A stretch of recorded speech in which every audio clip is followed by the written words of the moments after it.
9 декабря в Сосногорске, как и во всей стране, чествовали героев Отечества. Ровно в полдень в городском сквере Победы состоялось торжественное мероприятие, участники которого вспомнили уроженцев Республики Коми, погибших ради того, чтобы могли жить другие. Героизм не имеет профессиональной принадлежности. Это прежде всего беспредельное мужество, душевная доблесть, глубокая ответственность и искренний патриотизм. Спасибо всем, кто в настоящее время выполняет свой долг и честно служит Отечеству.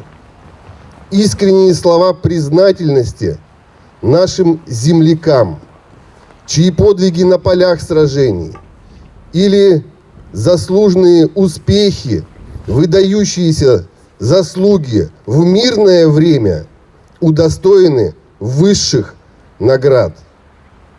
Пусть на земле нашей всегда будет мир и спокойствие. Честь и слава нашим героям! Почтить память земляков пришли школьники и представители старшего поколения, а также ветераны боевых действий в Афганистане и Чечне. Я думаю, это действительно важный праздник, потому что мы-то с вами, как более старшее поколение, знаем. Я, например, со всей деревни знаю, из городов знаю, какие у нас были герои. А молодежь-то почти что не знает, да ведь?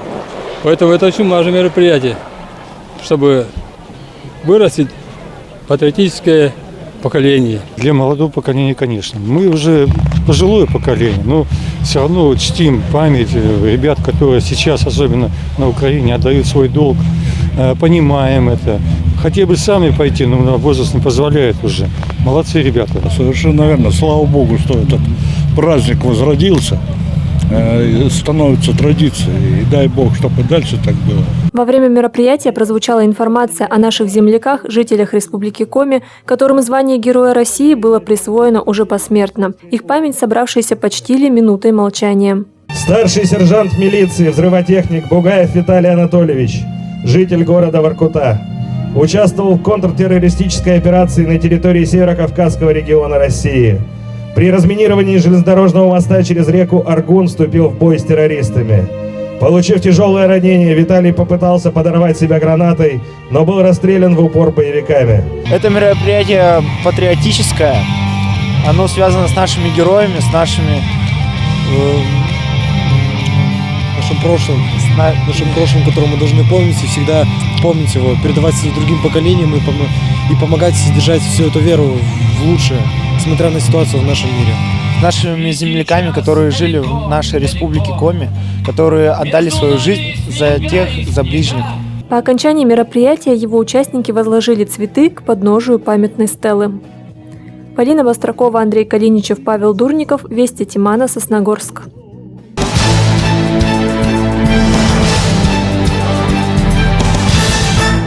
Депутаты Совета городского поселения Сосногорск на очередном заседании утвердили решение по бюджету на 2023 год и плановый период 2024 и 2025 годов. Доходы бюджета города на 2023 год спрогнозированы в объеме 120 миллионов 505 тысяч рублей, а расходы 139 миллионов 505 тысяч рублей. Соответственно, бюджет на очередной финансовый год предусмотрен в городе с дефицитом. На плановый период 2024 и 2025 годов бюджет запланирован сбалансированным и является бездефицитным. По словам Светланы Кудрявцевой, в следующем году запланировано закрыть дефицит привлечением кредита. К слову, большая часть доходов бюджета – это налоговые и неналоговые поступления. Всего 17% – это запланированные безвозмездные поступления. По расходам бюджет городского поселения сконцентрирован на создании условий для комфортного проживания граждан. Бюджетные средства в рамках программных и внепрограммных мероприятий будут направлены на расходы в сфере ЖКХ, ремонт и содержание автомобильных дорог, экономики, а также на расходы на предоставление субсидий автономному учреждению в сфере физической культуры и спорта. Бюджет будет напряженный, бюджет будет, к сожалению, дефицитный. Дефицит растет немного. Мы пока не выходим за те рамки, которые установлены законодательством, но бюджет пока дефицитный. Мы планируем, что он выйдет на бездефицитный уровень в 2024 году. Поэтому мы ждем, что будут уточнения в течение года, как всегда это бывает. Мы несколько раз в течение года возвращаемся к вопросу, связанному с бюджетом. Поэтому мы надеемся, что увеличится налоговое поступление. Вот в этом году такая же ситуация получилась, что на начало года ситуация была очень сложная. Во второй половине года немножко экономическая ситуация выправилась, в том числе и налоговое поступление. Поэтому мы ждем, что будет какая-то корректировка. Кроме решения о бюджете на следующий год, депутаты приняли положительные решения еще по 11 вопросам повестки заседания. Среди них несколько вопросов касалось приведения в соответствии с законодательством положений. Документы применяются в работе, но с изменением законодательства возникла необходимость внести изменения в локальные акты. Впрочем, были вопросы и напрямую касающиеся жителей городского поселения Сосногорск. Например, стоимость социального найма. С 1 января 2023 года она вырастет на 46%. И все же суммы по сравнению с коммерческим наймом оказываются незначительны. Однокомнатная квартира обойдется нанимателю жилых помещений по договору социального найма 343 рубля 44 копейки. Сейчас аналогичный найм обходится в 243 рубля. Я знаю, что наше население воспринимает такие акции всегда в штыки. Но хочется сказать, что данная мера вынужденная. За счет этих денег делаются ремонты в поселках и в городе, крыши, крылечки, подъезды. В общем-то, эти деньги нужны бюджету, нужны нашим же жителям. Обсуждая стоимость социального найма, депутаты отметили, что необходимо проработать механизм переселения злостных неплательщиков. Тем более, что очередь на получение жилья по социальному найму в городском поселении Сосногорск еще достаточно длинная. Полина Бастракова, Наталья Максимова, Павел Дурников. Вести Тимана, Сосногорск.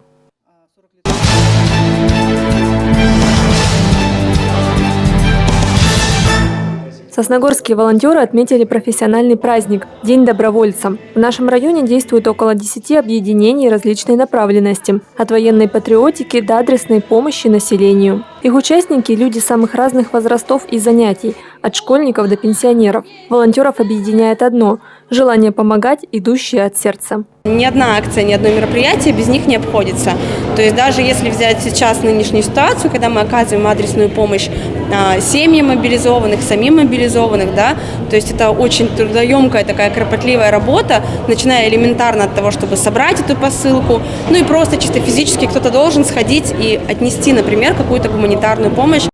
Общественный центр помощи мобилизованным и добровольцам начал работу осенью. Активисты держат связь с непосредственно с военнослужащими, узнают об их потребностях из первоисточника. К делу помощи российским военным так или иначе подключились практически все волонтерские объединения. В самые трудные времена наша страна всегда славилась единой сплоченностью.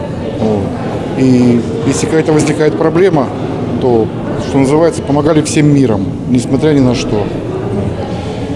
Мы занимаемся сейчас всем миром, всем городом, помощь нашим добровольцам и мобилизованным в зону специальной военной операции. Общественно-гражданская позиция должна быть у каждого человека, чтобы он конкретно знал, для чего он живет на этой земле, для чего он существует. Это такой краеугольный принцип в жизни нашего общества. Руководители добровольческих объединений получили благодарственные письма из рук главы Сосногорского района Сергея Дегтяренко. Он обратился к волонтерам с поздравлением и словами признательности. Низкий поклон вам за неравнодушие, чуткость, отзывчивость, самоотдачу и активное желание помогать людям. Пусть добро, которое вы приносите безвозмездно, обязательно к вам многократно вернется. Желаю вам дальнейших успехов в вашей деятельности, мира и добра. С праздником! Участники объединений показали зрителям самопрезентации. Добровольцы подготовили видеоролики о своем труде, а также творческие номера, песни и танцы. Гармонист, поиграй тихонечко, мы с девчатами споем, мы спляшем тут немножечко. Анастасия Коршунова вручила благодарность ресурсного центра добровольчества каждому. Сама она почти 10 лет как волонтер. Начинала вожатой в детских лагерях отдыха и сейчас, будучи руководителем, по-прежнему активно участвует в мероприятиях как рядовой доброволец. Видеть счастье и видеть то, что ты действительно кому-то искренне помог, это, наверное, самый главный мотиватор не только для меня, но и для волонтеров в целом. Желающие присоединиться к волонтерскому движению могут обратиться в отдел по делам молодежи по телефону 5 30 06 или написать Анастасии Коршуновой в соцсети ВКонтакте. Полина Бастракова, Павел Дурников, Вести Тимана, Сосногорск.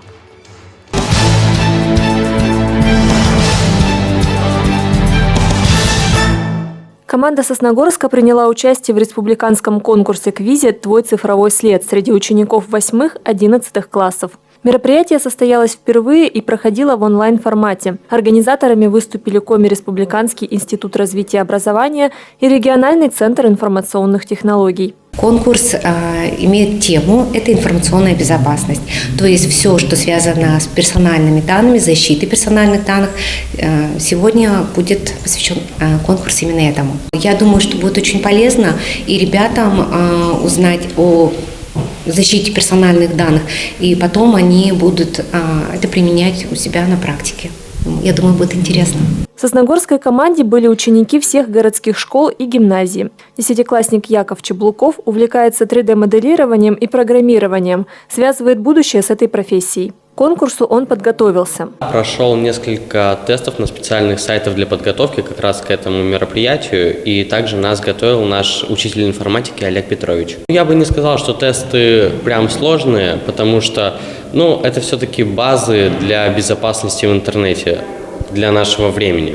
Конкурс прошел в 6 раундов, но соревнования на этом не кончаются. В течение недели ребятам предстоит подготовить видеоролик об участии своей команды в республиканском квизе и направить его для участия в конкурсе на лучшее информационное освещение. За это отвечают ученики 4-й школы. Победители получат специальный приз от Управления Роскомнадзора по Республике Коми. Полина Бастракова, Андрей Калиничев, Вести Тимана, Сосногорск.